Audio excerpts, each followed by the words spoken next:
Cover Killer Nation, Alternative Week 2011 is sailing on and sailing into some very uncharted territory, some very unique territory.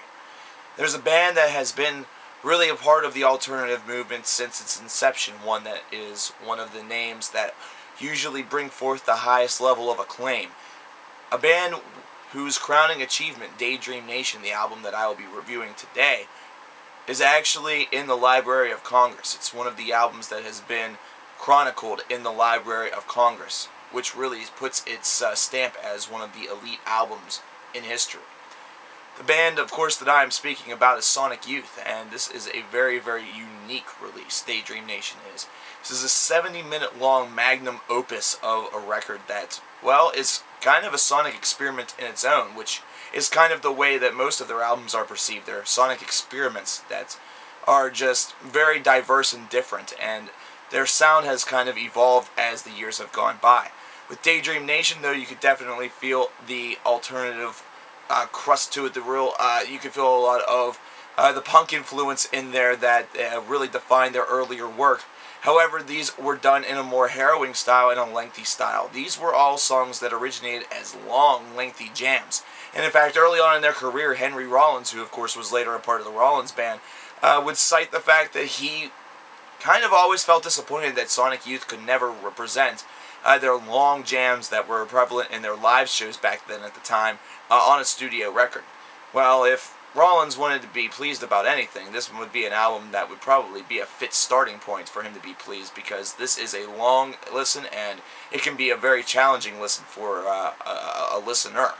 This is an album that spans 70 minutes, and as I said before, that's the challenging work that's within this is going to be in the fact that it's got a lot of repetition in it, but at the same time the chord structure and the chord changes are very apparent to you. They're not something that kind of come harrowing out of nowhere and leave you kind of, baffled and distant. These are things that are beautifully set up and they're very well represented. And the lyrics and the vocals on this particular record range from a very calm perception to at times just very deranged, screaming, yelling, talking, insulting. There's many different ways in which to describe the vocals on this particular record. It's probably just the zenith point of creativity whenever it comes to vocal representation, because it's done in so many different styles. This is an album that has many different moods in it as well, but the one mood that I definitely feel the most, I feel a lot of just of a dank atmosphere. There's a lot of muddy feedback that you can hear on some of these songs. A lot of a tone that you would maybe attone to the grunge movement a little bit in that early 1990s, but more so in the late 1980s feel, which is fitting considering this album was released in '88, but it's not the point. And you just hear a lot of mixed-mashed styles that are done in Sonic Youth's unique voice. That's something that you have to really spotlight on, is the fact that Sonic Youth's unique voice is really solidified on this album, and you can kind of get enough of a representation of their diversity, while at the same time, their diversity had not yet even been recognized. They've not even gone into the uncharted territories even further in the 1990s, where they went a little bit poppy after signing to a major label, and then really went to a very improvisational, a very jammy style, a very kind of play-as-you-go style, where it was very lengthy. But I would say the highest point about DAYDREAM Nation for me is the fact that while it is a challenging release for a listener sonically, it's one that is very accessible to you as well, because you almost want to stick around to find out what this band does next. You want to hear this album in its entirety to see what exactly happens, to see how everything progresses and how they go, because they're not necessarily just writing songs and singing lyrics, they're telling stories. And that's one of the pinnacles of Sonic Youth, is that there's a very high level of artistmanship to it, where everything feels almost as though you are admiring a work of art, such as a painting or a drawing, as opposed to just listening to an album.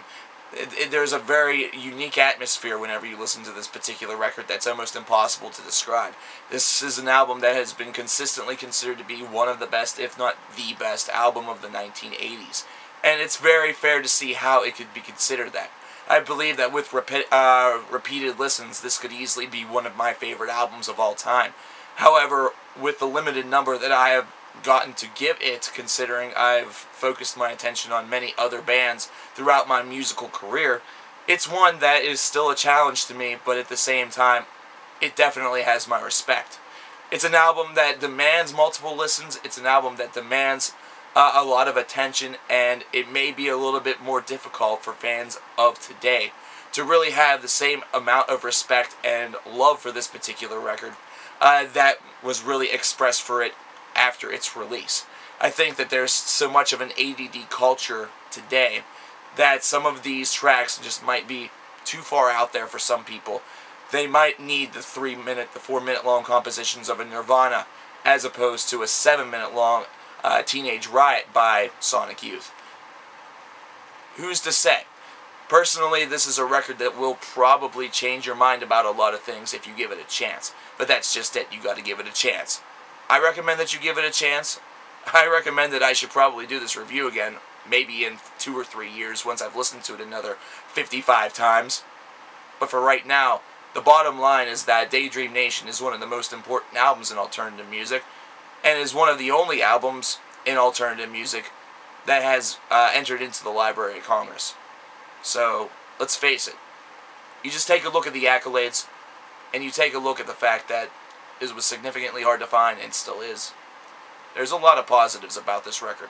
A lot of things that should encourage you to do everything you can to find this and experience it.